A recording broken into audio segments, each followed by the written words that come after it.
FM SM दो subjects जिन्होंने CA inter students का असली पेशेंस टेस्ट किया, लेकिन अगर ये दोनों सब्जेक्ट्स स्मार्टली किए जाए तो बहुत स्कोरिंग हो सकते हैं। For those of you who don't know me, welcome to my guys. My name is Vinay Luar from Surat, Gujarat, and I am a CA finalist who cleared CA Intermediate and CA Foundation exam both in first attempt with 4 exemptions in each level. Besides that, I am a freelance video editor and a lifestyle vlogger. And this is my first step into infotainment content creation. So if you are into CA course, academics, productivity, or just vibing with real hustle, smash that subscribe button and let's build something epic together. Subject specific होने से पहले ये कुछ general बातें जो आप सभी को याद रखनी चाहिए। First one is don't create backlog. आज का पढ़ा हुआ आज ही पढ़ो वरना बाद में पछताओगे। Second one is give test regularly. Recent attempt के एमटीपी, आरटीपी और पीवाईक्यूज को अच्छे से पढ़ो, सॉल्व करो और उसे एनालाइज करो कि आईसीआई कैसे क्वेश्चंस पूछती हो, उसका पैटर्न समझो। And third one is make flow chart, summary sheets and flash cards, क्योंकि सीए इंटर का सिलेबस काफी वास्ट होता है। सबसे पहले बात करते हैं कुछ कॉमन मिस्टेक्स की जो बहुत सीए इंटर स्टूडेंट्स करते हैं। एफएम जो 6th पेपर होता है सीए इंटर के एग्जाम का, लोग उसे बहुत ही लाइटली लेते हैं क्योंकि एफएम में सिर्फ 9 चैप्टर्स होते हैं, उसमें से 2 थियरी होते हैं और 7 इजी चैप्टर्स होते हैं, और एफएम में सिर्फ 5 चैप्टर्स होते हैं। बहुत लोग सिर्फ पढ़ते जाते हैं, सम सॉल्व नहीं करते अच्छे से। एफएम एसएम में थियरी हो या सम्स, दोनों को अच्छे से प्रैक्टिस करके लिख के ही आपको कॉन्सेप्चुअल क्लैरिटी आएगी। बहुत लोग एफएम और एसएम को एक साथ पढ़ते हैं बिना ये जाने कि कौन सा टॉपिक स्कोरिंग है और कौन सा टॉपिक ट्रिकी है। ये सारी बातें फिर बाद में कंफ्यूज करती है। एंड कुछ लोग हर किसी की स्ट्रेटेजी फॉलो करते हैं बिना खुद के वीकनेस और स्ट्रेंथ जाने, इसलिए अपना एनालिसिस जरूरी है। मैं भी एफएम को एकदम लाइटली लेता था, लेकिन धीरे धीरे मुझे समझ आया कि सीए फाइनल के एडवांस फाइनेंशियल मैनेजमेंट का एकदम मेजर पोर्शन सीए इंटर का एफएम ही है। एंड सीए इंटर का एफएम एक बेस होता है सीए फाइनल के एएफएम के लिए। तो अगर आपका बेसिक क्लियर ना हो तो आप फाइनल के एग्जाम को कैसे फेस करोगे।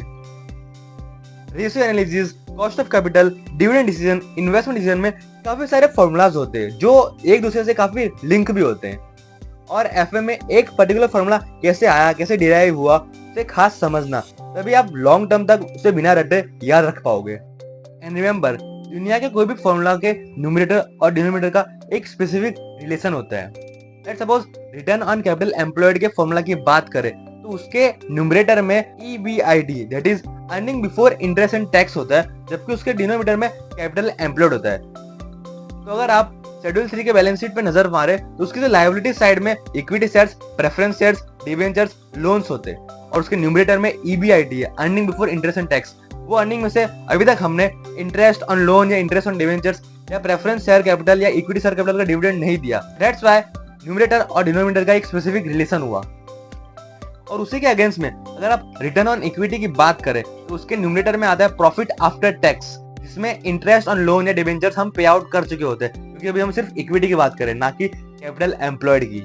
और अगर कवरेज रेशियो की बात करें तो let's say interest coverage ratio के डिनोमिनेटर में इंटरेस्ट आता है और उसके न्यूमरेटर में वो फिगर ही आना चाहिए, वो टर्म ही आना चाहिए जिसके अंदर इंटरेस्ट हो, इसीलिए उसके न्यूमरेटर में EBIT earning before interest and tax आता है, क्योंकि उसके अंदर इंटरेस्ट होता है। एंड उसी तरह प्रेफरेंस डिविडेंड कवरेज रेशियो की बात करें तो उसके डिनोमिनेटर में प्रेफरेंस डिविडेंड आएगा और न्यूमरेटर में अर्निंग्स आफ्टर टैक्स आएगा, इसमें से हमने इंटरेस्ट ऑन लोन्स या डिबेंचर्स पे आउट कर लिया और टैक्स भी पे कर लिया। अभी इंटरेस्ट आफ्टर टैक्स के अंदर प्रेफरेंस डिविडेंड का फिगर है, अमाउंट है, दैट इज व्हाई हम न्यूमरेटर में वो लेते हैं। ऑफ कैपिटल चैप्टर में ये एक पॉइंट डिविडेबल रहता है कि क्वेश्चन के अंदर की जो बुक वैल्यू है, फेस वैल्यू है, मार्केट वैल्यू, उन तीनों में से कौन सी वैल्यू यूज करके हम आंसर लाएं।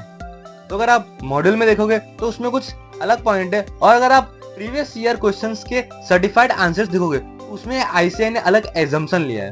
तो कॉस्ट ऑफ कैपिटल क्वेश्चंस के आंसर आप face value, market value, book value किसी भी निकालो, लेकिन एक बात ध्यान रखना कि आप एप्रोप्रिएट एजम्पशन ऐड करो एंड देन सम सॉल्व करो। और कैपिटल बजटिंग के चैप्टर की बात करें तो उसमें हर क्वेश्चन में एक पर्टिकुलर फॉर्मेट होता है। अगर आप वही फॉर्मेट को अच्छे से याद रख के, अच्छे से समझ के सॉल्व करें तो आप एग्जाम टाइम में ब्लैंक नहीं होगे और आप कॉन्फिडेंटली वो क्वेश्चन सॉल्व कर पाओगे।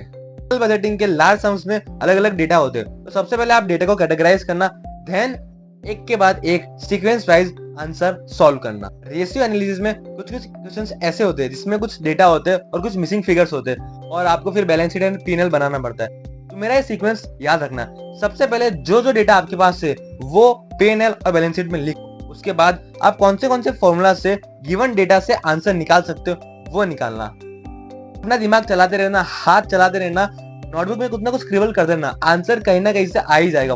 फॉर्मूला को ऊपर से नीचे, नीचे से ऊपर घुमाते रहना, आंसर आएगा ही आएगा। और कभी कभी कुछ कुछ क्वेश्चंस में एजम्पशंस या नोट ऐड करने पड़ते हैं, तो आप कोई भी पास्ट ईयर के PIQ, RTP, MTP या स्कैनर या क्रैकर की हेल्प से याद कर सकते हो और नोट लिख सकते हो। एंड अगर आपको वो सारे notes, assumptions, flow charts, formula को याद रखने के लिए short codes, short form, acronym चाहिए, तो सभी मैंने एक PDF में समराइज कर दिए, जो PDF में आपको रहना चाहूंगा सिर्फ और सिर्फ 49 रुपीज के कॉस्ट में। And why 49 rupees? जब तक आप किसी चीज पे इन्वेस्ट नहीं करते तब तक आप उसे सीरियसली नहीं लेते। DM me on Insta for that PDF। और अब बात करते हैं सी इंटर के सबसे स्कोरिंग सब्जेक्ट की, that is SM, strategic management.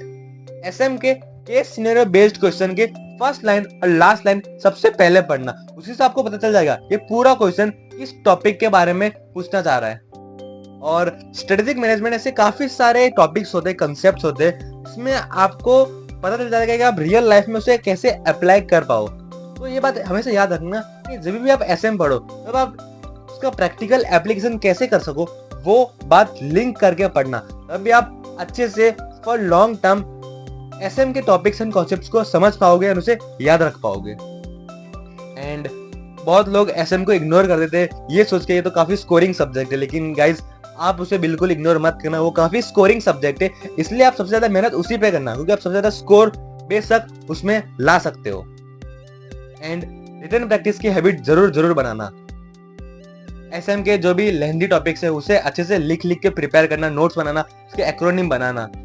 That's it for today guys। अगर आपको वीडियो पसंद है तो इस वीडियो को लाइक करें एंड कमेंट सेक्शन में मुझे अपना FM का फेवरेट फॉर्मूला बताना, और ये वीडियो शेयर करना अपने वो फ्रेंड के साथ जो कहते हैं कि SM और FM काफी इजी सब्जेक्ट होता है, इसलिए मैं उसे लास्ट में पढ़ूंगा। एंड चैनल पे नए हो तो चैनल को सब्सक्राइब करना and follow me Insta for daily updates. And remember, in strategic management we dream to vision, in financial management we count the steps. Both make success without a single guess. See in the next one.